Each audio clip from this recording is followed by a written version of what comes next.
kung paano pinaulanan ng bala ang kanilang kinaroroonan. Mabuti na lamang at taglay niya ang mutya ng apoy. Kaya niyang harapin ng buong tapang ang mga kalaban. Hindi siya makikita ng mga ito dahil taglay ng mutya ng apoy ang bertud ng taga-bulag. Kabal, tapang at lakas ng loob. Nakikita siya ng kalaban mula sa malayo, ngunit pagdating sa malapit ay hindi na siya makikita pa ng mga ito. Protektado siya ng mutya ng apoy na pamana sa kanya ng lolo panyong niya. Miyembro sila ng CAPGO. Ang CAPGO o Citizen Armed Forces Geographical Unit ay isang panlabas na puwersang militar ng Armed Forces Philippines o AFP. Ang mga CAPGO ay mga sibilyang tumutulong sa paglaban sa mga rebelde, maging sa pagpapanatili ng kapayapaan at pagtugon sa sakuna sa mga kanayunan.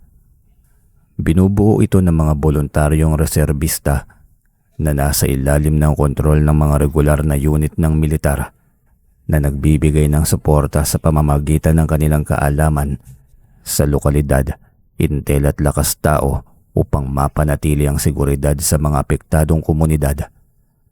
Isa si alias Bebot sa mga grupo ng CAPGO noong panahong magulo pa ang pamamalakad ng gobyerno na nagkaroon ng malaking papel sa laban sa pagitan ng rebelde at gobyerno na siyang naging matunog sa parteng Kabisayaan. "Nasaan na yung mga yun? Dito lang yung kanina." May angking agimat ang alias Bebot na yon. "Umalis na tayo dito bago pa tayo mapahamak sa antingerong yon. Mabuti pa nga siguro. Tara, bilisan na natin." Nagulat si Bebot sa mga nangyari at hindi nakakilos at nakatulala lamang na tinignan ng mga nagkukumpulang mga rebelde sa kanyang harapan. Naubos ng mga yung paslangin ng kanyang mga kasama, ngunit siya ay nananatiling buhay. Hindi natatamaan ng mga balang tumatagos lamang sa kanya. Hindi man lamang siya nagkaroon ng sugat. Nakita niya kung paano siya inulan ng bala, ngunit lahat ng mga yun ay tumagos lamang sa kanya. Marahil dahil sabi ng kanyang lolo ay tangan ng mutya ng apoy ang bertud ng kabal at taga-bulag. Napatunayan niya yon sa pagkakataong nasa bingit siya ng kamatayan. "Totoo nga, nailigtas ako ng anting-anting ko." Sambit niya nang makaalis sa mga rebelde ay saka lamang na iproseso ng kanyang utak ang lahat ng iyon. Dapat ay lumaban siya. Dapat ay pinaslang niya ang mga ito nang nasa harapan pa niya, ngunit hindi yun sumagi sa kanyang utak. Natabunan ng takot, pagkataranta at pagkalito sa lahat ng kanyang pagkatao. Matagal nang binigay sa kanya ni Lolo Panyong ang anting-anting ng apoy. Ngunit kahit minsan ay hindi pa niya ito nagamit dahil sa hindi naman siya naghahanap ng gulo o away. Kung hindi siya niyaya ng kanyang pinsang militar ay hindi siya sasama sa organisasyon at unang beses niyang isama sa aktwal na labanan. Nakakanerbiyos ang unang inkwentro, halos hindi niya makalabit ang gatilyo ng baril. Nanginginig at pinagbabawisan ng kanyang kamay, maging ang kanyang pawis sa noo ay tagaktak, maging ang lahat ng mga parte ng kanyang katawan. Kinabukasan ay naging matunog ang kanyang pangalan. Siya si alias Bebot na isang antingero, maging siya tila hirap makapaniwala na taglay niya ang ganoong katangian. Pinuntahan niya si Lolo Panyong upang ikwento rito ang nangyari. "Sabi ko naman kasi sa iyo, magagamit mo ang anting-anting pagdating ng araw. O diba, kung hindi sa mutya ng apoy na bigay ko sa iyo, di sana'y kasama ka sa mga CAPGO na pinaglilibing ngayon." "Kaya nga lolo, unang pagkakataon na makasagupa ng kalaban at hindi ko akalaing mabubuhay pa ako. Pero sa sobrang gulat ko kahit pagpaputok ng baril hindi ko nagawa." "Siguro dahil sa pagkagulat lamang na sobra. Kapag naumpisahan mo ng gamitin ang proteksyon ng mutya ng apoy, magiging matapang ka na. Lagi nang nakapaskil sa utak mo na protektado ka na ng mutya. Hindi mo na alintana ang panganib na iyong sinuong dahil alam mong hindi ka mamamatay." "Sayang, naipaghiganti ko na sana ang mga kasamahan ko kung hindi ako naging duwag." "Hindi ka duwag, apo. Hindi mo lang agad na pagtanto na ganoon ang aktwal na kaganapan sa tinatawag na labanan. Kapag nakapag-umpisa ka ng magpuputok sa kalaban, tiyak na tuloy-tuloy na ang tapang mo, apo." "Kaya nga lolo, kailangan kong maging matapang. Kailangan kong maipaghiganti ang buhay ng aking mga kasama." Nilakasan niya ang kanyang loob. Sa gabing iyon ay muli na naman silang sasabak sa labanan. Bagong laban na kakaharapin, kasama ang mga bagong mukhang inosente rin na tinatawag sa laban. Sinuong nila ang panganib sa gitna ng laban. Hindi niya alintana ang gulong susuungin, ang panganib sa dilim, ang ginaw ng gabi at ang hamog sa umaga. Hindi bale, maging tahimik lamang muli ang magulong lipunan. Mukhang malapit na tayo sa kuta ng mga rebelde. Paano mo naman nasabi yun, Igme? Hindi niyo ba naamoy siya, no? Amoy usok. Marahil ay galing sa apoy na nilikha ng mga rebelde yun. Tugod naman ni Igme kay Shano. Tama ka, Igme. Malapit na tayo sa kuta ng mga rebelde kaya maganda kayo. Magsisimula na ang laban. Pagsingit naman ni Bebot. Makakaya kaya natin sila? Huwag kang matakot, Shano. Makakaya natin sila. Huwag niyo lamang ipahamak ang inyong sarili. Magtago kayo kung sa tingin niyo'y dehado ang sitwasyon natin. Alam niyang kinakabahan din ang kanyang mga kasamahan, ngunit kailangan nilang lakasan ang kanilang loob. Marami ang sa kanila mga baguhan lamang rin. Kaya tiyak na inuulan ng mga dagaan dibdib ng bawat isa sa kanila. Hindi nga sila nagkamali. Nasa unahan lamang ang kuta ng mga rebelde. At nakabantay ang marami sa mga yon. Paikot-ikot sa kuta habang nakatingin sa paligid. Mukhang alerto sila. Mahihirapan yata tayong sugurin ng kalaban. Mukhang nakahanda sila at hindi natutulog. Magkubli lamang kayo sa likod ng malaking puno. Maging maingat at baka may nakalatag na mga bitag dyan, mahirap na. Babala naman ni Bebot kay Shano. Kung batuhin kaya natin sila ng granada? Suwestyon naman ni Igme. Huwag, hindi natin pwedeng gawin yan. Igme, iilan lang tayo. Hindi nga tayo umabot ng 20. Kaya magkunos dili kayo. Hindi natin kailangan magpadalos-dalos. Nakinig naman kay Bebot ang mga ito kaya nagkanya-kanya ng kubli ang mga yon sa malalaking puno at mga bato sa paligid. Nagpasya siyang pasuking mag-isa ang kuta. Bubulabugin niya ang loob upang mabilis nilang mapuksa ang mga ito. Naglakad siya patungo sa kinaroroonan ng mga rebelde. Taglay niya ang mutya ng apoy kaya matapang niyang sinuong ang kuta ng kaaway. Nakaharap sa kanya ang isa sa mga rebelde ngunit hindi siya nito nakikita. Pinaputokan niya ng mahabang baril ang dibdib nito. Kaya diretso itong bumulagta. Taranta lahat ng mga rebelde. Ang kaninang nagkukumpulan ay kanya-kanyang tago ngunit hindi alam kung sino ang pinagtataguan. Napangiti siyang nakatingin sa mga yon.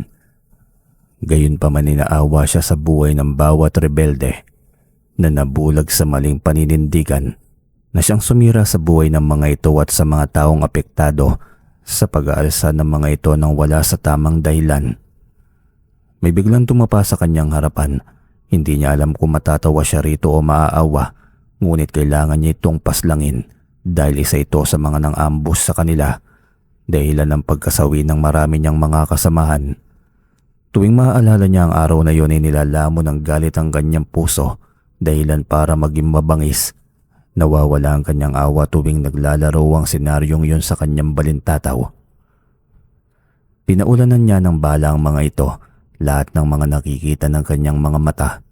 Biglang may lumabas sa isang kubo na isang lalaking mahaba at kulot ang buhok. Matangkad at malaki ang katawan, puno ng mga anting-antik na nakakabit sa leeg. Commander Hugo, may kakaibang kalabang nakapasok. Sige, ako ang tatapos sa mapangas na taong yan. Narinig niya mula sa bibig nito ang isang banta. Napatayo siya para tingnan kung ano ang gagawin ng lalaking yon. Iniangat nito ang kamay nito sabay usal ng Latin. Ramdam niya ang init ng kanyang katawan. Umiepekto yon sa kanya. Ilang sandali pa'y nakita niya itong matalim na nakatitig sa kanya. Lapastangan! Anong inaakala mo? Maiisahan mo ang aking grupo? Pagbabayaran mo lahat ng ito. Ang buhay ng aking mga kasamahan kapalit ng iyong buhay. Hindi ako natatakot sa iyo. Hindi pa ako tapos at kulang pa ang mga buhay ng mga yan. Kapalit sa buhay ng aking mga kasamahang pinaslang niyo ng walang kalaban-laban.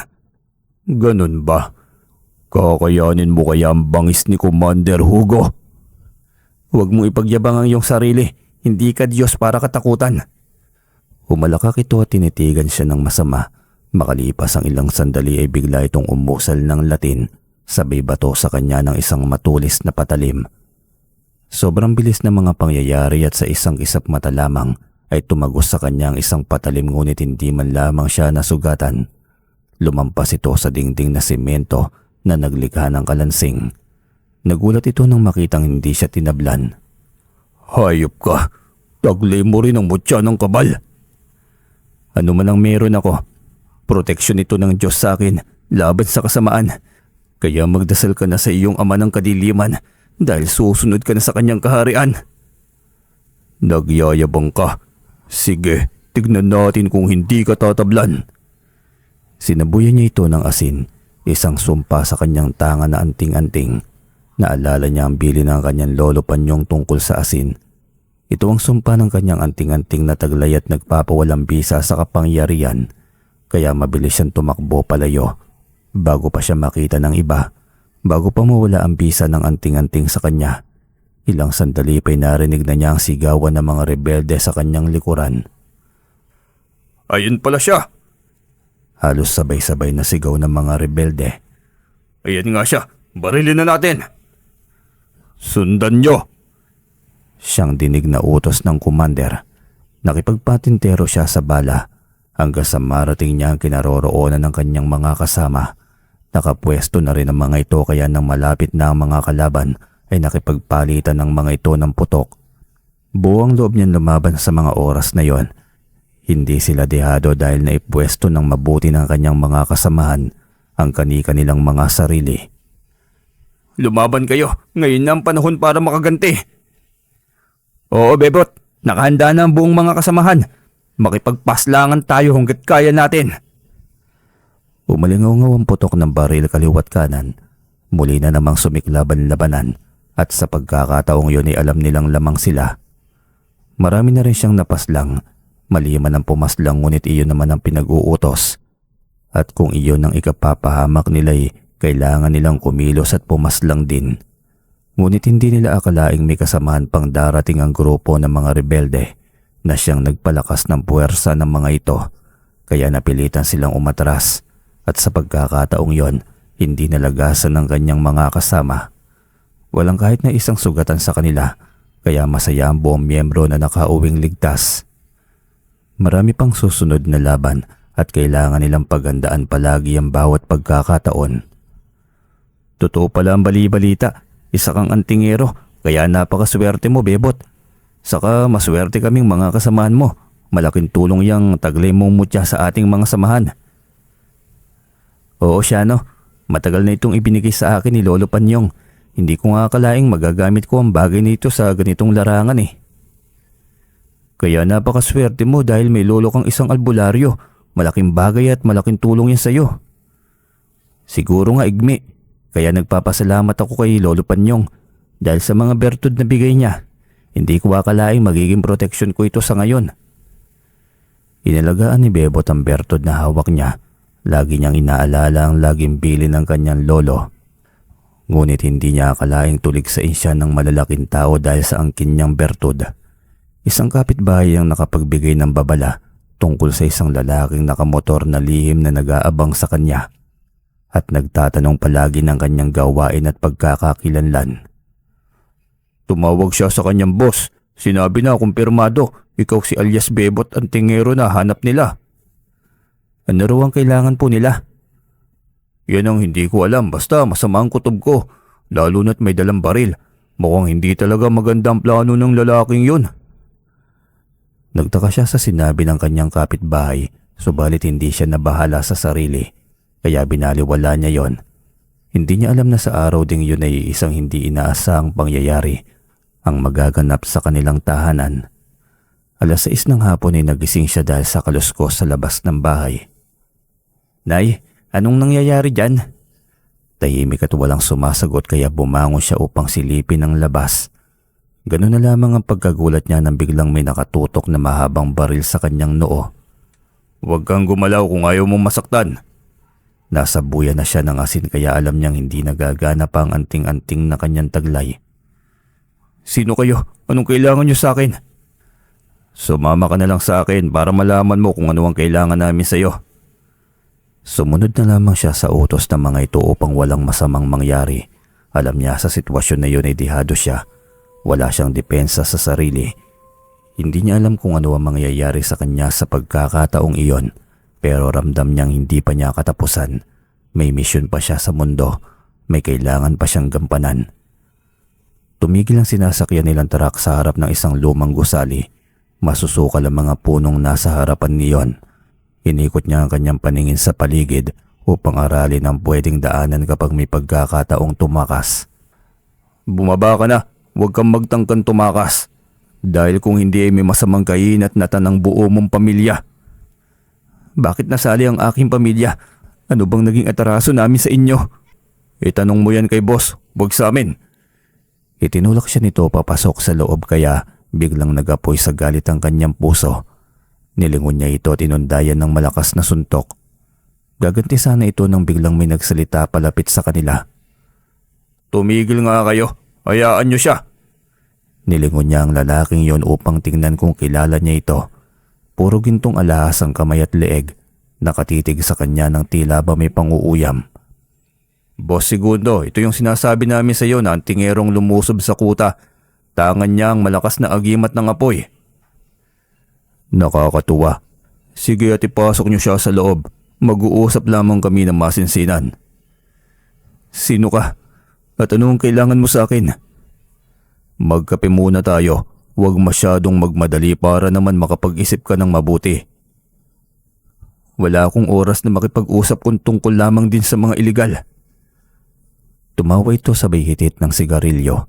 Matama siya nitong tinitigan na tila ba kaya nitong aralin ng kanyang pagkatao. Ikaw ba, kahit minsan hindi mo pinangarap maging mayaman? Ang humiga sa makapal na limpak-limpak na salapi?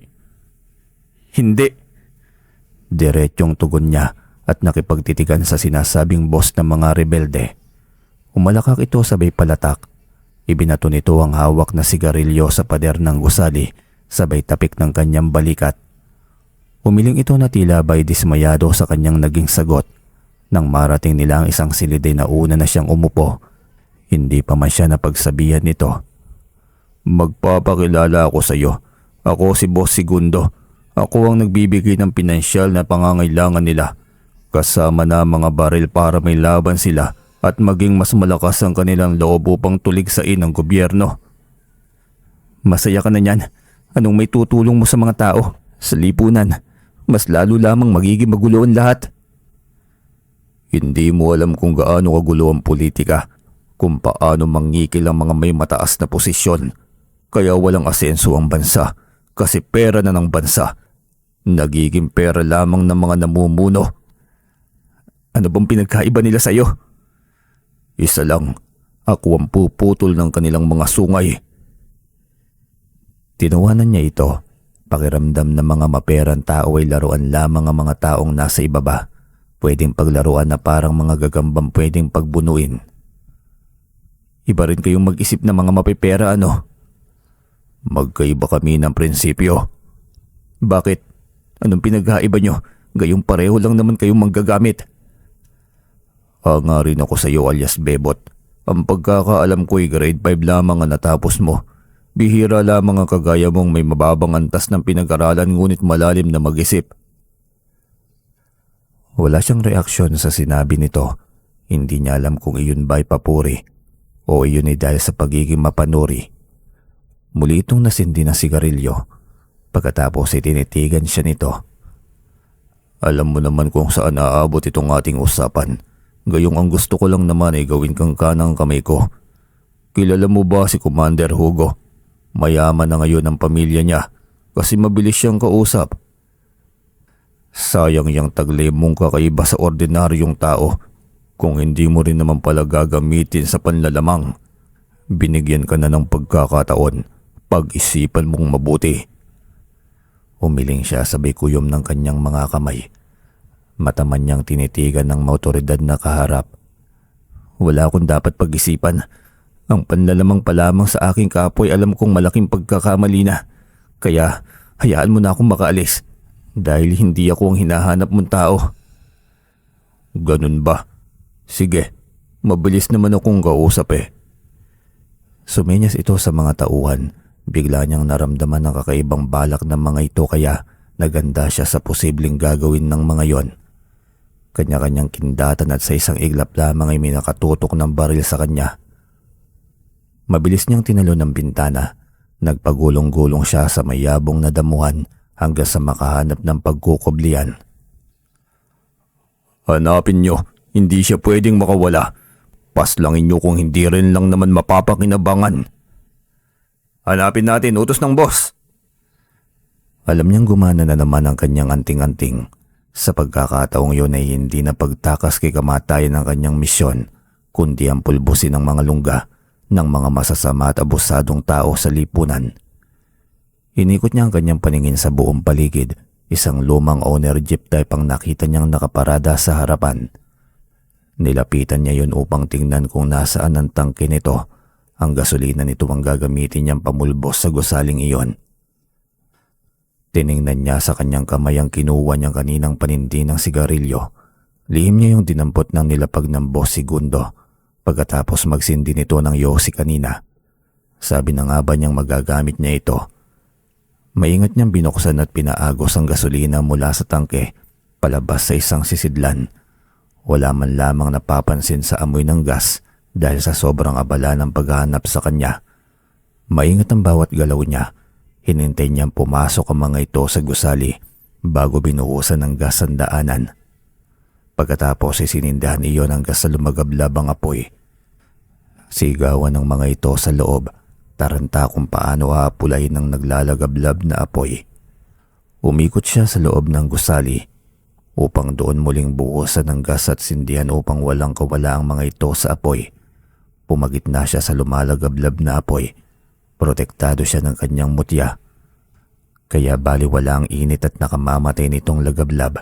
Dinig niya ang pagtatangis ng mga tao sa loob, lalo nang nakakarindim boses ng boss segundo. Ngayon mo'y pagsigawan ng kapangyarihan at yaman na mayroong ka, segundo.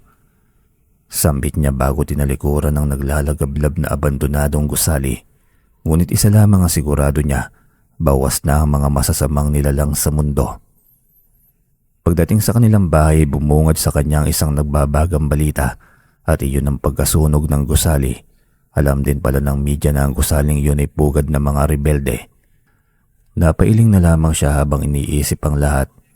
Nilalaro lamang talaga ng nasa posisyong mayayaman.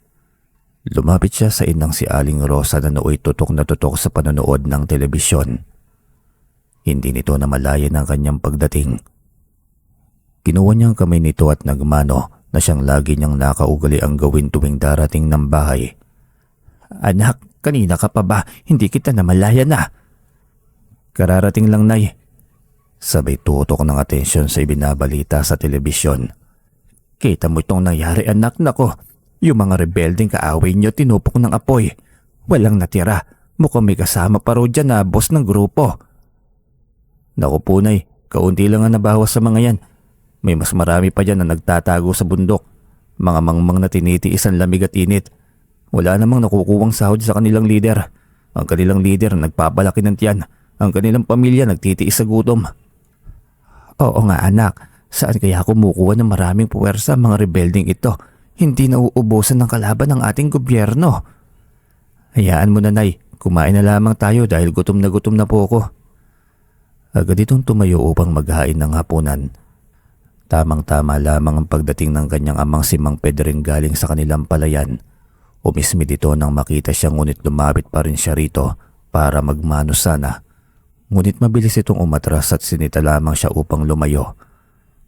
Lumayo ka nga ron. Walang silbi ang pagmamano mo sa akin. Magandang gabi po, Tay.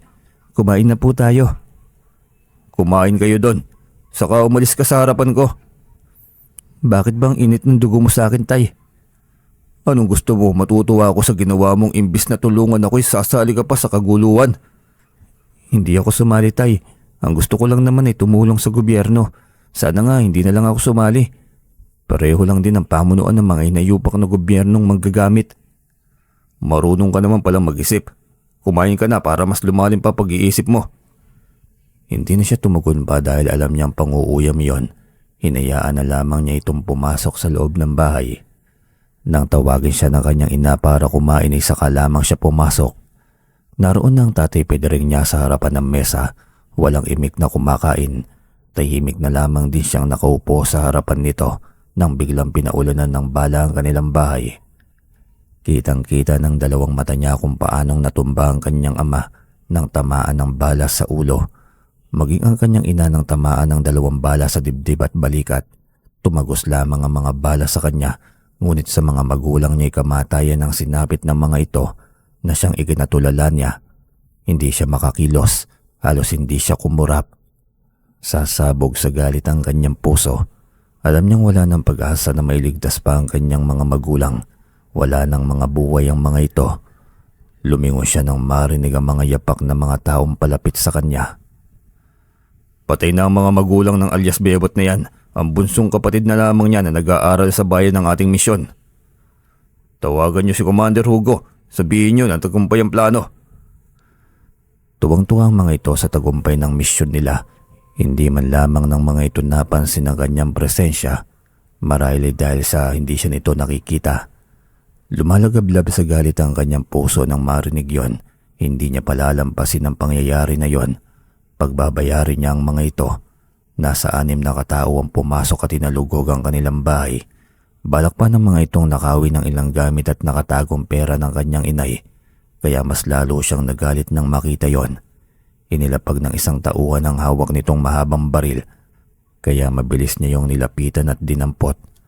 Abalang mga itong naghahalongkat ng paulanan sila ng bala. Lahat ng bala ng baril na hawak ng mga ito'y inubos niya sa bawat katawan ng mga yon. Tad-tad ng bala ang mga ito nang iniwan niya ng bahay. Agad niyang ipinagbigay alam sa kanyang mga punong lider ang ginawang pagpasok ng mga rebelde sa kanila at ang pagpaslang niya sa mga ito. Hindi na niya idinitalye pa ang mga nangyari at kung paano niya pinaslang ang mga rebeldeng pumasok sa kanilang tahanan. Diretso na rin siya sa lungsod upang puntahan ang kapatid niyang babae upang protektahan ito sa banta ng commander. Ngunit huli na ang lahat. Pagdating niya sa loob ng apartment nito ay magulo ang buong loob. Nagalit na mga gamit nito at ang tsinelas nitong pambahay ay isa na lamang na iwan sa harapan ng pintuan. Isang babaeng kaedad ng kapatid niya ang lumapit para magtanong. Kapatid ka po ni Leila? Hindi kasi siya nakapasok buong araw. Baka kako umuwi ng kanilang baryo. Hindi siya umuwi. Nakidnap mong kapatid ko. Nakita niya ang gulat sa mga mata ng dalaga. Tila natatakot din ito sa kanya dahil sa paraan ng kanyang pananalita at pagtitig niya. Hindi na siya papasok pa. Uwi ka niya rito at tinalikuran ng dalaga. Hindi niya alam kung paano niya maililigtas ang kapatid o kung maililigtas pa ba siya. Baka pinaslang na ng mga ito ang kanyang kapatid. Ipinapangako niya sa kanyang sarili na uubusin niya ang lahat ng lahi ni Commander Hugo para lamang makapaghiganti. Kapalit ng buhay ng kanyang ina't ama, hindi siya hihingi ng hustisya sa iba. Sariling kamay niya ang maniningil. Hindi niya alam kung nasaan ang bagong kuta ng mga yon. Kaya ang una niyang inalamay ang pamilya ni Commander Hugo. Hindi pwedeng wala siyang madidiskubreng kahinaan nito. Kaya mag-iimbestiga siya. Sakay siya ng kanyang motorsiklo ay hindi alintanang mainit na panahon. Kailangan niyang kumilos sa lalong madaling panahon. Nang malaman niya ang buong address nito, ay agad niyang pinuntahan at nagtanong-tanong sa mga nakatira doon. Saktong mga biyanan agad nito ang kanyang napagtanungan. Itinuro nito ang malaking bahay sa tapat ng mga ito. Agad niya yung tinungo. Nagkunwari siyang tauhan ni Commander Hugo at may pinadala itong pera sa pamilya. Nagtaka pa ang ginang sa asawa nito dahil kahit minsan ay hindi nagpapadala ng pera si Commander Hugo. Pumapasok ang pera nito sa bangkong hawak ng ginang at galing iyon sa mga nagbibigay ng pinansyal sa grupo. Mga matataas na posisyon sa politiko ang pinangalanan ng ginang. Kuyom ang kamay niya habang pilit na nagpipigil ng galit. Hindi na sayang ang kanyang oras. Ngayon ay alam na niya kung sino pang mas nasa taas pa ng kaguluhan at hindi pagkakaunawaan ng bawat grupo. May isang balimbing na nasa mataas na posisyon na nilalaro ang mga tao. Pumasok muna po kayo Kabebot po. Kabebot, hali kayo. Tiyak na gutom na kayo dahil galing kayo sa malayong biyahe. Hali kayo. Tahimik siyang nakasunod dito at nadatnan niyang isang dalagang sa tansya niya'y kaidaran niya. Nakaupo ito sa sopa habang nagmemeryenda. Ang sarap ng buhay ng mga anak ng commander na ito. Samantalang ang mga kasamahan ay hindi alintana ang lamig at init. Sambit niya sa kanyang isipan. May samalditang tumitig ito kung kaya mas nakuha pa nito ang kanyang atensyon. Pagpasensya mo na yung anak ko, bihira talaga makihalubilo yan sa mga tao. Saka galit yan sa kanyang ama. Oh, bakit naman? Hindi naman talaga legal yung grupo nyo kaya ayaw niyang makilala na anak siya ng commander. Ikinakahiya niya ang kanyang ama. Naging marangya ang buhay niya dahil sa kanyang ama, hindi ba? Sabi nga niya mas gugustuhin pa niyang maging mahirap kaysa ganito. Lihim siyang napahanga sa dalaga, kaya pala masama ang titig nito sa kanya. Pero pasensyahan sila dahil ito ang gagawin niyang pain upang makuha mula sa mga kamay ni Commander Hugo ang kanyang nag-iisang kapatid. Pwede nga pala ako makisuyo. Opo naman, madam. Papuntang field trip si Audrey. Lipad niya patungong Hong Kong mamayang hapon. Pwede mo ba siyang ihatid? Yan lang naman pala, oo naman. Mama, hindi ako sasama dyan. Kailangan mo sumama, Binibini. Mainit pa naman sa batas ang iyong ama, kaya tiyak na kayong pamilya niya pag-iinitan din. Kasalanan ng grupo niyo. Kibit balikat siyang napangiti, hinayaan niya itong magalit. Wala rin itong magagawa kundi ang sumama sa kanya sa pag-aakalang ligtas ito sa kamay niya. Makalipas ang ilang oras ng paghihintay niya sa wakas, paalis na sila patungo sa sinasabi nitong airport. Ganon naman pala walang pakialam si Commander Hugo sa kanyang mag-ina. Hindi tuloy nito na bisto ang panloloko niya. Hindi ito ang daan patungo sa airport. Hindi nga, at hindi naman tayo patungong airport, Binibining Audrey. Hayop ka, ibaba mo ko rito. Yan ang hindi pwede. Ibabalik muna sa akin ang iyong amang kapatid kong si Leila bago kita pakawalan. Anong ibig mong sabihin? Hindi ka kasama ni Papa? Hindi. Hindi pa ako tanga para tuligsain ng pamahalaan, hindi kagaya ng iyong ama. Hindi ito sumagot, ngunit baka sa mukha nito ang pagkabahala. Hindi naman ako mamamatay tao, pero ang ama mo, hindi ko alam kung anong pwede niyang gawin sa kapatid ko. Kaya magdasal kang hindi pa niya nagawan ng mali si Leila dahil buhay ni Leila ang kapalit ng buhay mo. Bakit ako nadamay? Ganon din ang sagot ko. Bakit nadamay si Audrey at ang mga magulang ko? Bakit kailangang paslangin ng mga tauhan ng ama mo ang aking mga magulang? Wala silang kasalanan. Walang ginawang masama ang aking mga magulang para paslangin nila. Tapos ngayon, ang kapatid ko naman. Wala akong alam sa mga sinasabi mo. Hindi ko gusto ang ginagawa ni Papa. Pakiusap, huwag mo akong idamay. Kagaya nga na sinabi ko, wala nang ibang paraan. Ikaw ang nag-iisang anak niya. Kaya ikaw ang kauna-unahan niyang kahinaan. Wala itong magawa kundi yan tumahimik. Sa kanyang sakahan niya dinala ang dalaga. May munting kubo sila ron. Kaya doon niya ito pansamantalang dinala. Ihintay niyang tumawag si Commander Hugo sa kanyang 5310 na noon ay nakakabit sa pinakataas ng haligi ng kubo upang sumagap ng signal. Doon lamang nakapokus ang kanyang atensyon. Hindi siya mapalagay dahil buhay ni Leila ang kanilang bunso ang nanganganib. Hanggat hindi tumatawag ang mga ito'y hindi magiging kampante ang kanyang utak. Gabi na, anong kakainin natin dito? Sinabi ko bang kakain ka? Kasali ba sa paghihiganti mo ang gutumin ako? Oo, hanggat hindi pa tumatawag ang ama mo, hindi ka kakain. Kahit ikamatay mo pa ang gutom. May ulcer ako, hindi ako pwedeng magutom. Sasakit ang tiyan ko. Problema mo na yon. Wala ka rin pinagkaiba sa aking ama. Magkatulad lang din kayo. Nilapitan niya ito, tinuwakan ng nguso, sabay titig sa mga mata nito.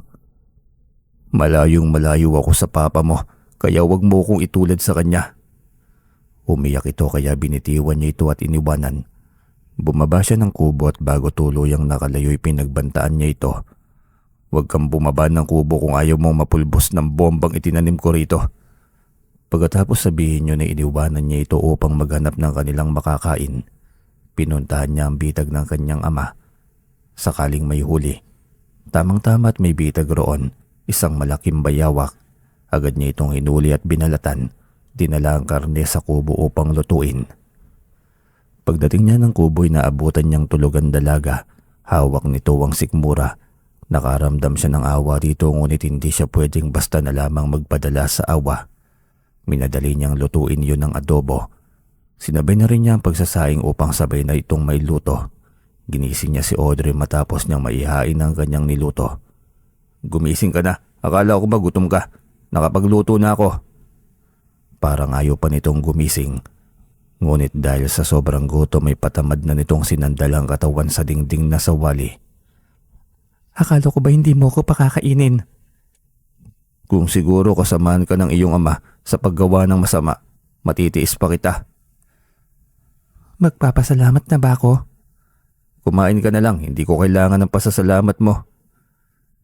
Tumayo ito at sumunod sa kanyang patungo sa inihain niyang pagkain. Natakamagad ito sa amoy ng adobo. Wala na itong paalam na kumuha ng pinggan at kutsara at nagsandok ng kanin at ulam. Sarap na sarap itong lumamon. Walang pakialam sa kanya na nakatingin ditong nakangiti. "Masarap ba?" Oo, sobrang sarap. Manok na Bisaya ito? "Hindi, bayawak yan." Pagkasabi niya ng bayawak ay natigil ito sa pagnguya. Patakbo itong tumungo sa munting bintana ng kubo. Hinalungkat ang buong bituka nito. Lumabas lahat ng kinain nito kaya mabilis niya itong inabutan ng tubig. "Ano ba yan? Nasarapan ka naman ah. Hindi ko na yata dapat sinabing bayawak ang kinain mo." Walang hiya ka. Walang hiya ka talaga. Kainin mo yung mag-isa. "Pasalamat ka nga, pinagluto pa kita eh." Huwag mo na akong ipagluto. Kumain ka na lang mag-isa mo. "Ang sungit naman ito. Bahala ka, ikaw din naman ang magugutom eh." Hindi na siya nito pinansin pa. Nakasimangot itong nakatingin sa bintana. Hinayaan niya ito hanggang sa makatapos siyang kumain. Sinilip niya ang laman ng sakong nakatayo sa gilid. May hinog na saging pala doon kaya kumuha siya at inabot yon sa dalaga. Buti na lamang may nakatagong hinog na saging. Kung wala'y tiyak na gutom ang aabutin mo. Nang makita nito ang saging sa kanyang kamay ay agad niya itong kinuha. Walang imik itong kumain at nakita niya ang pagpatak ng mga luha nito. Gusto niyang maawa rito ngunit kailangan niyang maging matigas ang puso. Hinayaan niya itong kumain hanggang sa makatulog. Nang masigurong mahimbing na ang tulog nito ay saka lamang di siya natulog. Kinabukasan ng magising siya ay nakaupo ito na nakaharap sa bintana. Hanggang kailan mo ako balak gawing bihag? Hindi ako hayop. Tao ako. "Alam ko pero hanggat hindi na ibabalik sa akin ng aking kapatid, mananatili kang sa akin. Narinig mo ba? Sa akin ka." Ano? Nababaliw ka na ba? Hindi mo ko pwedeng gawing pag-aari. Tao ako at hindi ako bagay. "Kaya ipanalangin mong magkaroon ng interes ang ama mo na hanapin ka." Nilapitan siya nito at sinampal ng kaliwat kanan. Hindi pa ito nakontento at pinagsusuntok nito ang kanyang dibdib. Hinayaan lamang niya ito dahil naiintindihan niyang nararamdaman itong galit. Ngunit wala siyang magawa dahil buhay rin ang kanyang kapatid. Ang kailangan niyang bawiin. Hindi pwedeng walang kapalit dahil masyado na siyang dehado. Wala na ang kanyang ina, wala na rin ang kanyang ama. Pati ang kapatid niya ay dadalihin pa ng mga ito. Biglang tumunog ang kanyang telepono kaya natigil ito sa pagbato ng kanyang dibdib. Sabay silang napalingon sa kinaroroonan ng cellphone. Tumayo siya at agad na sinagot ang tawag na yon. Si Commander Hugo at anak agad nito ang hinahanap sa kanya. "Ibalik mo ng buhay ang kapatid kong si Leila. Sinisiguro kong ligtas ang anak mo kapag nangyari yon. Agad-agad. Dahil kung hindi ay wawas sa akin ko ang ulo nitong anak mo." "Walang hiya ka. Huwag na huwag mo gagalawin at sasaktan ang anak ko. Gagawin kong impyerno ang buhay mo, tandaan mo yan." "Akin ang impyerno, Commander Hugo. Huwag mo akong takutin sa ganyang bagay dahil hindi ako magngingiming tostahin ang buong angkan mo sa impyernong sinasabi mo. Isasampal ko pa itong anak mo sa'yo." Papa, ibalik mo na ang kapatid niya. Tigilan mo na ito. Parang abo mo na, Papa. "Huwag kang matakot anak. Babawiin kita at sisiguraduhin kung wala siyang gagawing masama sa'yo. Walang mangyayari sa kanya kung ibabalik mo ang aking kapatid. Malinaw na usapan sana, Commander Hugo." Nangako itong dadalhin si Leila sa isang lugar Agad niya itong pinuntahan kasama si Audrey. Bilisan mo na, kailangan nating mauna sa sinasabi niyang lugar. Kahit naman mahuli pa tayo, ang mahalagay makauwi na tayo. Madaya ang iyong ama. Kailangan ko makasiguradong naging totoo siya sa aming usapan. Isa akong miyembro ng Kapgo na ang hangad sa ni kapayapaan sa bayan. Ngunit itong buhay nito, dahil sa ganitong trabaho ko, nawala ang mga magulang ko. Pinapas lang ng walang kaluluwa mong ama. Pati ang inosente kong kapatid ay dinamay ng walang hiya mong ama. Hindi nakaimik si Audrey nang marinig yon. Nahihiya ito sa kanya kaya hindi ito makatingin ng diretsyo. Nag-aaral ito ng medisina gamit ang pera ng amang galing sa iligal. Gayunpaman, matagal na nitong hindi gusto ang ginagawa ng ama. Kaya malayo rin ang loob nito sa mga magulang. Mas lalong tumindi ang galit nito sa trabaho ng ama nang marinig nito ang kanyang kwento. Tumigil ito sa paglalakad kaya nilingon niya ito. Bilisan mo na, kailangan na nating makarating. Ang ama ko ang dahilan ng pagkamatay ng iyong magulang? Hindi pa ba malinaw? Uulitin ko pa ba? Hindi ito tumagon. Nanatili itong nakatayo at nagulat na lamang siya nang makita itong umiiyak. Bakit ba? Gulat niyang tanong. Umiling ito sabay tingin sa kanya na tila ba nahihiya. Hihilahin na sana niya ito nang biglang may mamataan siyang gumagapang sa sahig. Kalma ka lang dyan, huwag kang gumalaw. May ahas na gumagapang papalapit sa iyo. Hindi na ito nagsalita at bigla na lamang naligo ng pawis sa noo, maging sa leeg nito. Maingat siyang humakbang paikot sa likod ng dalaga upang hulihin sa buntot. Tagumpay niya itong nahuli at napas lang, ngunit nanatiling estatwa si Audrey. Patay na ang ahas, pwede ka nang umalis dyan. Sigurado ka ba? Oo nga. Dahan-dahang lumingo si Audrey at napatras nang makita ang napakalaking ahas na wala ng buhay. Muntik na pala ako. Halika na, kailangan na nating makarating sa lugar. Ayoko. Anong ayoko? Kailangan nating makarating sa lugar dahil kailangan kong mabawi ang kapatid ko. Ayokong bumalik kay Papa. Sasama na lang ako sa'yo. Napatitig siya sa mukha ng dalaga. Tinignan kung talagang seryoso ito sa sinasabi nito. Ayoko na. Malaking kahihiyan sa mga tao. Ano na lang ang sasabihin ng mga tao? Anak ako ng isang rebelde. Isang doktor na anak ng rebelde. Hindi bali na lang. Hindi niya alam kung matutuwa ba siya sa naging pananaw nito o mababago ba ng pagtigil nito sa pag-aaral ang katotohanan ng anak ito ng rebelde. Gayunpaman, desisyon talaga ito ng dalaga. Labas na siya ron. At ang kanyang hiling lamang dito'y bilisan nito ang paglalakad dahil ayaw niyang maunahan ng mga grupo ng Commander Hugo. Ganito na lang, sasama ako't magpapakita sa ama. Yan ay upang mabawi mo si Laila. Ngunit kapag nakuha na natin ang kapatid mo, aalis tayong tatlo. Hindi ako sasama sa bangkat ni Papa kahit anong mangyari. Sigurado ka ba? Oo, sigurado ako. Ayaw ko nang umuwi ng bahay. Wala siyang nagawa kung yun ang desisyon ng dalaga. Siguro ngay nagising na ito sa katotohanan. Pagdating nila sa lugar ay saktong kasalubong nila ang grupo. Hawak ng 2 tauhan ni Commander Hugo si Laila. Nakatali ang mga kamay nito at puno ng pasa. Naglalagablab sa galit ang kanyang puso nang makita ang sitwasyon ng kanyang kapatid. Gusto niyang magwala ng mga panahong yon. Para kang tigring gutom alias bebot, kumalma ka lamang. Napakawalang hiya mo, Commander Hugo. Pagbabayaran mo rin lahat ng kasamaan mo. Tandaan mo, kung ano ang iyong itinanim, mas doble pa ang iyong aanihin. Kaya mag-iingat ka. Ang karma'y hindi nag-iingay at walang abiso. Baka magulat ka na lamang isang araw. Wala nang matira sa'yo. Humalakak lamang ito na tila ba walang pakialam sa kanyang babala. Sumenyas pa ito na ibigay niya si Audrey dito. Lumapit dito ang dalagang anak at kinuha nakasukbit na 45 baril sa gilid nito. Ibigay mo na sa kanya si Laila. Ngayon na. Kalagan niyo si Laila at ibalik kay Bebot. Sundin niyo ang kautusan ng aking anak. Agad na kinalagan ng dalaga kaya patakbo itong lumapit sa kanila. Kuya, salamat sa ginawa mong pagtupad sa usapan. Akala ko mamamatay na ako rito. Hindi ko hahayaang gawin nila sa iyo ang bagay na yun, Laila. Uubusin ko sila at ang buong lahi nila. Halika na, Sasama ako, Bebot. Audrey, bumalik ka, anak! Hindi, Papa. Hindi ako sasama sa inyo. Dinig mo yun, Commander Hugo. Mismong anak mo ang ayaw na sa'yo. Kaya kung ako sa'yo, umalis ka na. Anong ginawa mo? Ginayuma mo ang anak ko. Bakit ko naman gagawin yun? Iniisip mo bang makikipagrelasyon ako sa anak ng taong pumaslang sa aking mga magulang? Anong ibig mong sabihin, Kuya?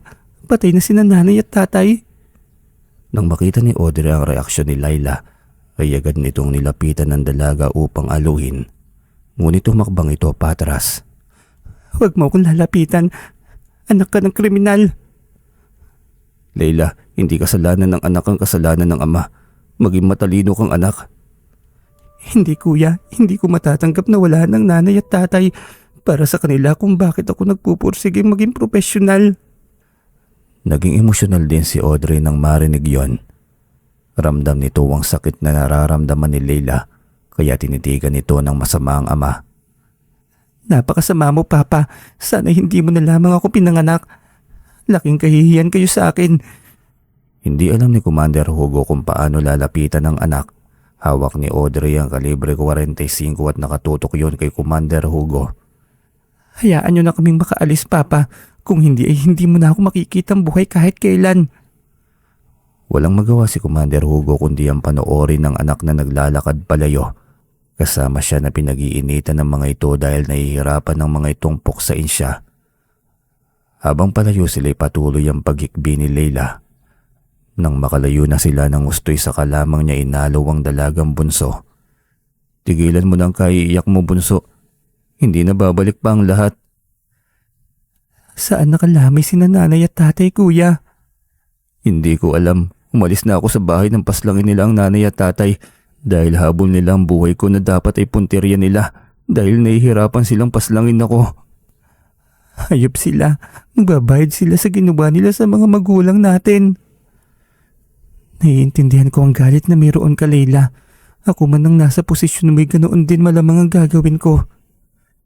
Hindi ko kailangan ng payo mo. Tumahimik ito dahil naiintindihan nito ang galit ni Leila. Medyo malayo na sila sa grupo kaya napagtanto niyang hindi magkakainteres si Commander Hugo na kunin ng anak. Ibang naging kutob nito, malamang ay may iba rin itong binabalak at kinakabahan siya sa posibleng susunod na hakbang ng Commander. Paano kung madadamay na ang bunsong kapatid niya? Walang ginawang hakbang ang mga grupo ni Commander Hugo na sundan siya, kaya tiyak siyang may bago na naman itong pakulo. Kailangan niyang maging handa, hindi para sa kanyang sarili kundi para sa kapatid niya. Iaali niya ang kanyang buhay para sa naiwang kapatid. Pagdating sa kubo ay nagpahinga muna sila. Tulalang nakatitig siya sa bubong ng mamataan niya ang radyo na nakakabit doon. Inutusan niya si Leila na kunin yon para iabot sa kanya. Agad niyang binuksan yon upang makinig ng balita. Noong una hindi pa nila alam na sila ang pinag-uusapan ng anchorman. Hanggang sa mabigkas ang pangalan ni Leila ng isang anchor, isang estudyanteng nangunguna sa klase.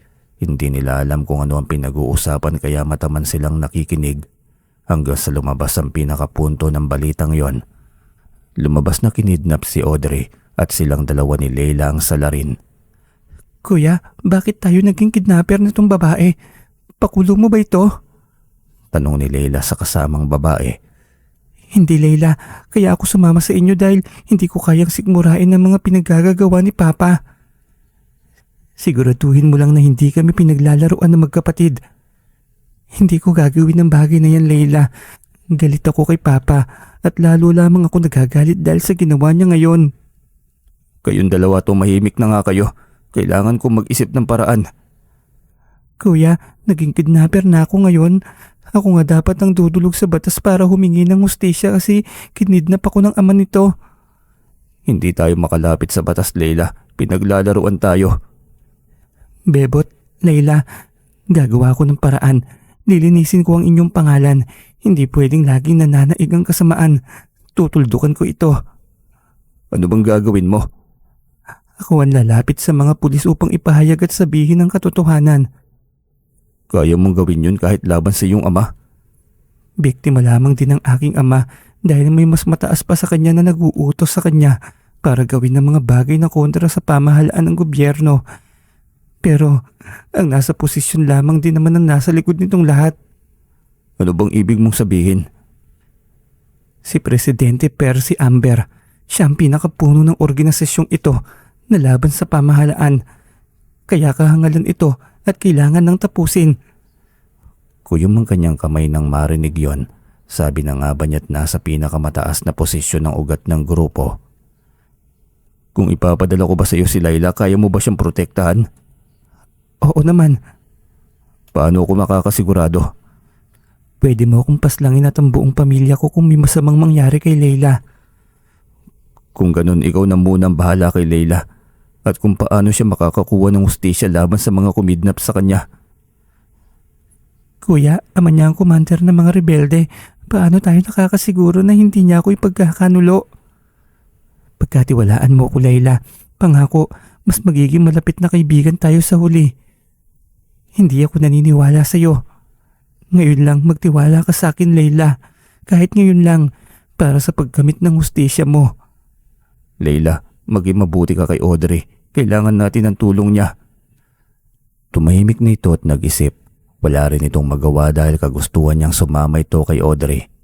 Kailangan niyang may padala kay Audrey ang kapatid upang magawa niya ng maayos ang kanyang mga plano.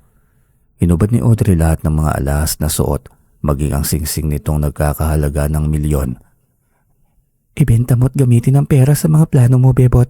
Makakatulong ito sa iyo. Hindi siya nag-alangan na tanggapin ang bagay na yon.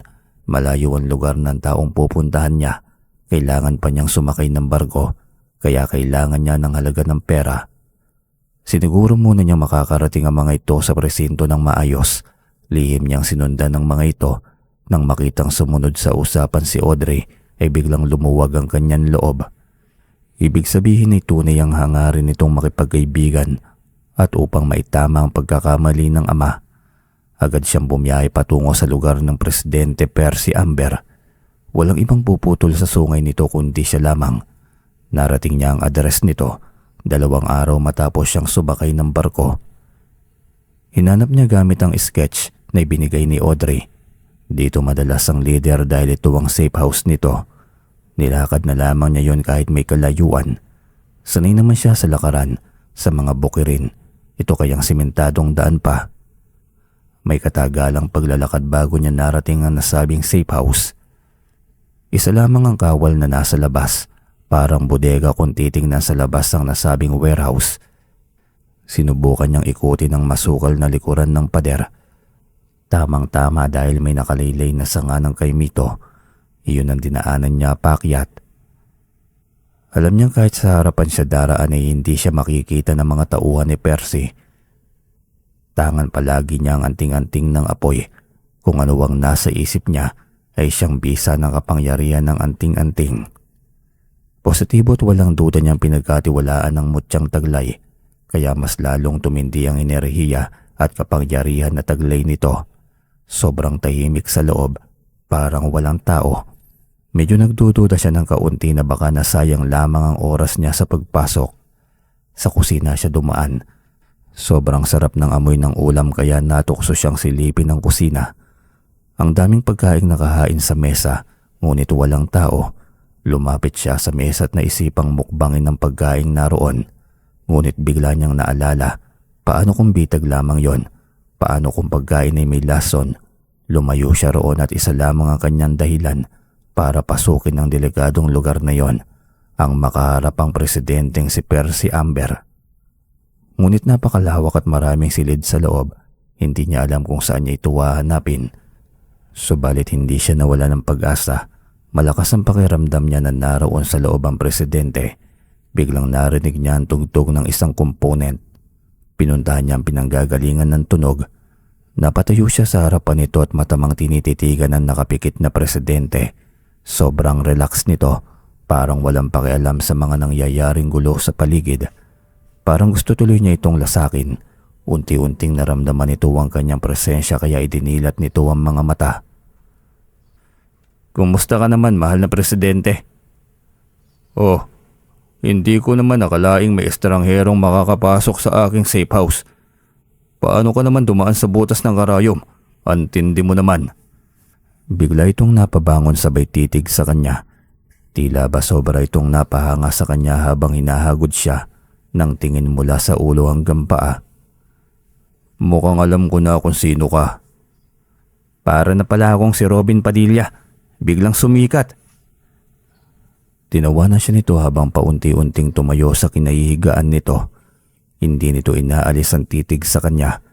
Binuksan nito ang kahon at kumuha ng sigarilyo. Sarap buhay no? Dapat lamang maging wais, kaya ikaw, yaman din lang naman na narito ka na. Mas mainam na pag-isipan mo ang bagay na iaalok ko sa iyo ngayon. Alok na naman, iba din talaga kapag maraming pera ano? Iyon nga, aalokin kita ng malaking halaga ng pera. Magserbisyo ka sa akin. Alam ko kasi kung gaano ka kagaling sa larangan ng pakikipaglaban.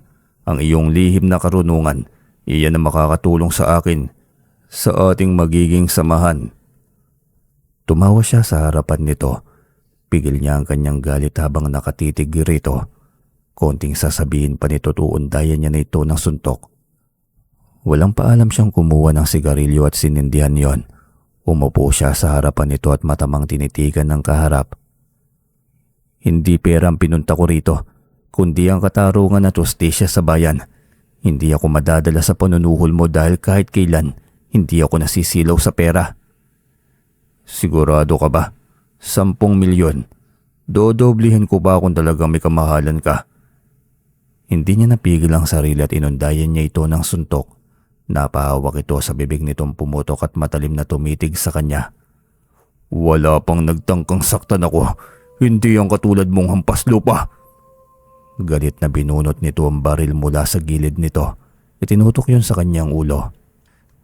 Sige lang at iputok mo. Pero siguraduhin mong kaya mo akong paslangin. Dahil kapag hindi, ibabalik ko sa iyo ang bala ng sarili mong baril. Ngiting demonyo ito habang pinagbababaril siya ng walang tigil hanggang sa maubos ang bala ng baril nito. Ngunit natigilan ito nang makitang damit lamang niya ang nabutas. Walang kahit na kaunting bahid ng dugo, walang sugat. Napataras ito sa bitaw ng hawak na baril. Totoo nga ang sinasabi nila, hindi ka man lamang tinatablan ng bala. Para kang bakal, isa kang tunay na antingero. Pagpuri ba yan? O parang natatakot ka ngayon? Humakbang pa siya papalapit dito kaya napatras ito. Ngunit nakadikit na sa paderan likod niya. Imas ng kaliwang palad niya ang kanang kamao. Tila ba inihahanda yun para sa isang bakbakan. Hindi ka makakalabas ng buhay sa lugar na ito. Hindi ako papayag. Yan ba ang inaakala mo? Tanong niya at pagkatapos ay siya naman na nagpaulan ng matinding suntok rito. Hindi niya tinigilan hanggat hindi siya nakakaramdam ng pagod. Kaya pa ba Ginoong Percy? Bakit parang nangihida ka na? Hayop ka. Ipapatumba kita sa aking mga tauhan. Sayang hindi ka na maaabutan pa ng iyong mga tauhan. Pagkatapos sabihin niyo na inundayan pa niya ito ng suntok hanggang sa manghina. Hindi niya ito tinigilan hanggang sa tuluyan na itong nawala ng hininga. Ngayon ay nakakasiguro na siyang wala na ang pinakapuno ng organisasyon ng mga rebelde. Hindi niya alam kung may galamay pa ito, kaya yun ang kanyang susunod na gagawin. Hanapin ang mga sangkot sa grupong ito. Biglang nagring ang kanyang telepono. Agad niya yung sinagot nang makitang si Audrey ang tumatawag. Kumusta ka riyan? Tapos na ang misyon ko, Audrey. Ibig sabihin napaslang mo siya?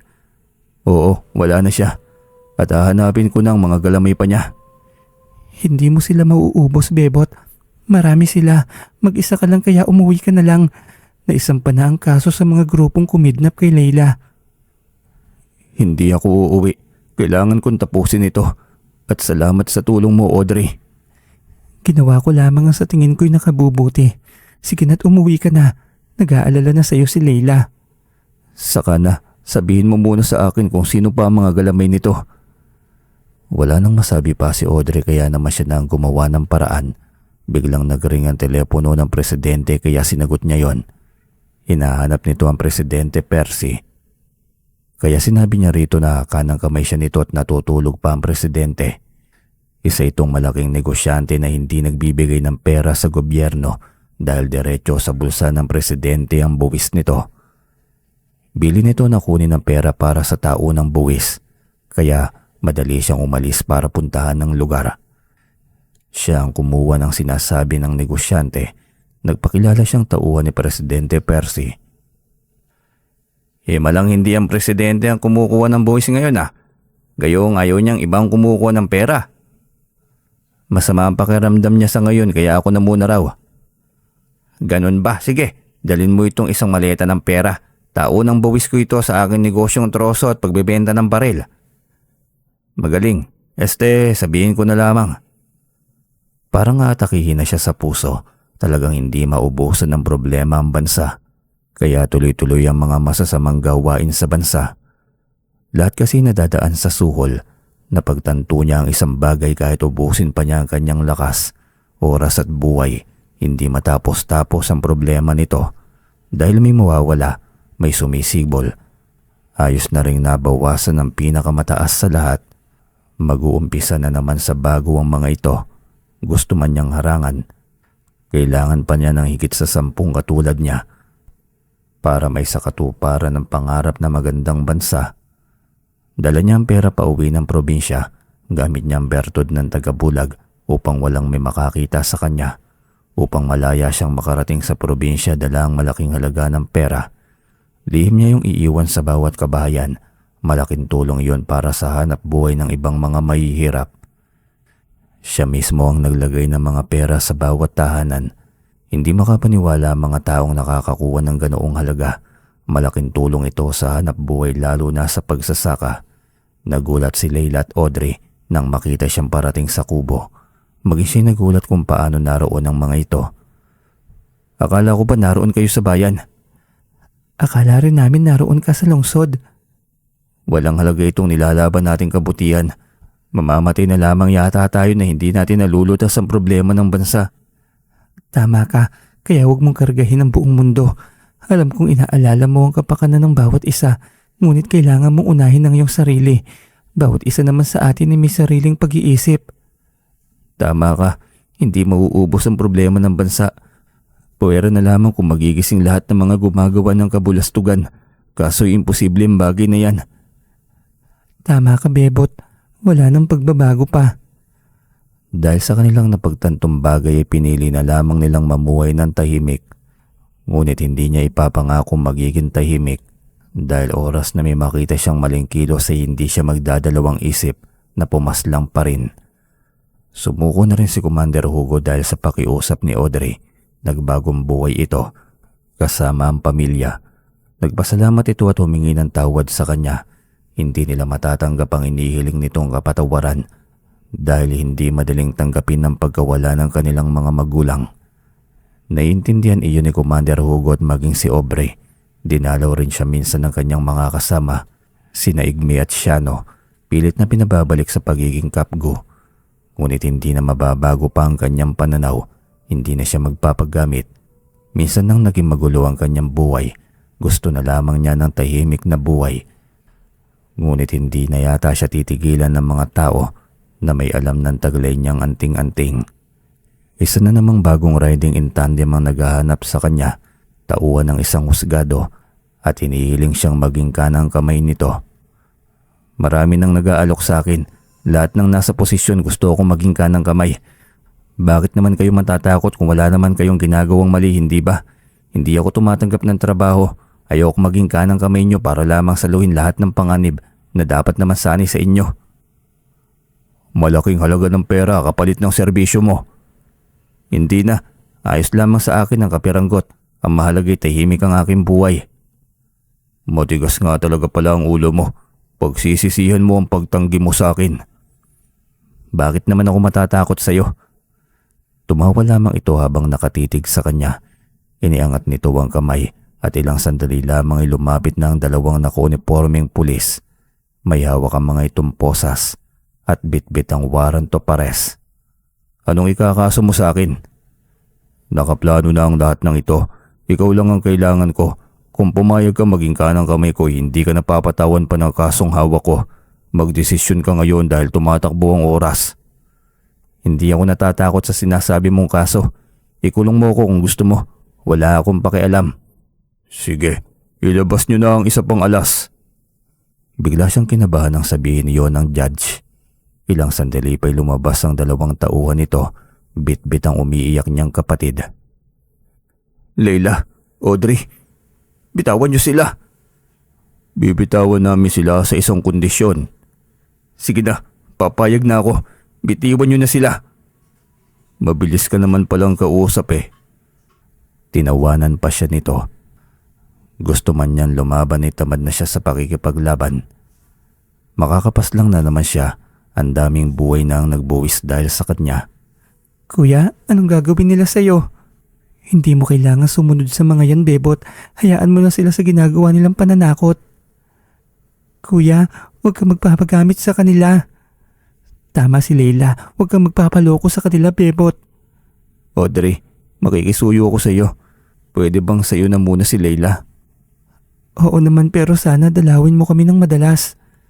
Hindi ako sigurado pero gagawin ko ang lahat, magkaroon lamang ng oras na dalawin kayo.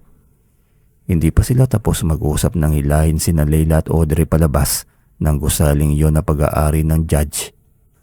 Lahat ng biyahe ng hurado ay lagi siyang kasama. Siyang ginagawang panangga tuwing may kalaban itong kinaharap. Lalo na't isa itong hurado kaya marami itong nakakaharap na kalaban. At kampante ito sa kaligtasan dahil nariyan siyang panangga nito. Ngunit ang agimat ay para sa kabutihan. Nawawalan ito ng bisa tuwing gagamitin sa kasamaan. Gabi na nang magbigay ng kautusan ng hurado na lusubin ng isang hideout. Pinangunahan niyang mga tauhan nito. Kabado siya habang papasok sa hideout ng isang grupong kalaban ng hurado. Tiwala siya sa bisa ng anting-anting na nasa katawan niya. Hindi niya alam na sa pagkakataong yun ay kitang-kita siya ng mga tauhan ng kalaban. Pagpasok pa lamang niya ng pintuan ay pinaulanan na siya ng bala. Bakit ako tinatabla ng bala? Sino kang pangahas ka at ang lakas ng loob mong suungin ng panganib? Tauhan ka ng hurado, hindi ba? Ang lakas naman talaga ng loob niyo ano? Kayo na nga mga agaw ng lupa, kayo pang matapang. Anong ipinagmamalaki ninyo? Ang kapangyarihan ng amo niyo. Hindi ko alam ang bagay nito.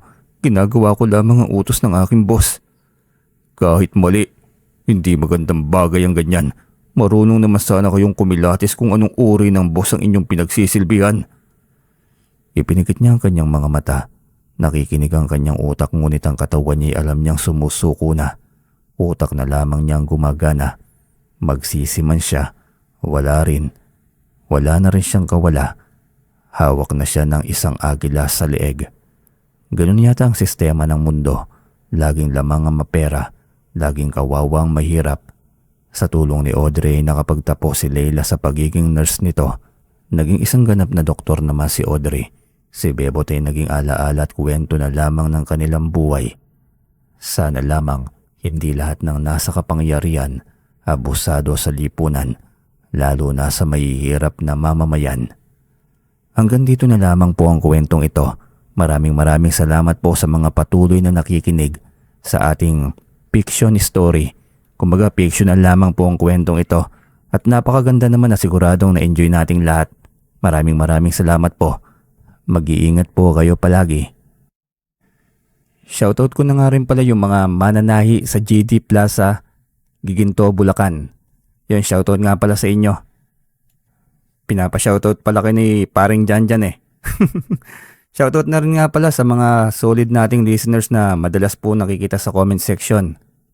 Kay Emma Asotilia, Eddie Mangubat, kay Betty Velasco, kay Jeneline Mangulabnan, kay Kate Rojas, Lisa Barnacha, Marilu Pugoy, Luella Menor, Charlie Minon, Resi, Aria Perez, Enday Samante, Susan Manalo, Merlinda de Guzman, Nenet, Irene Gambito, Ampas Maricel, Lilibet Perez, kay Gay Sumodio, Beato Perlas, Roy, Wilma Smiths, Susan Pugoy, Ricardo Cabando, Joycey Vlog TV, Ito nga pala yung madalas ko makita sa comment section pati na rin sa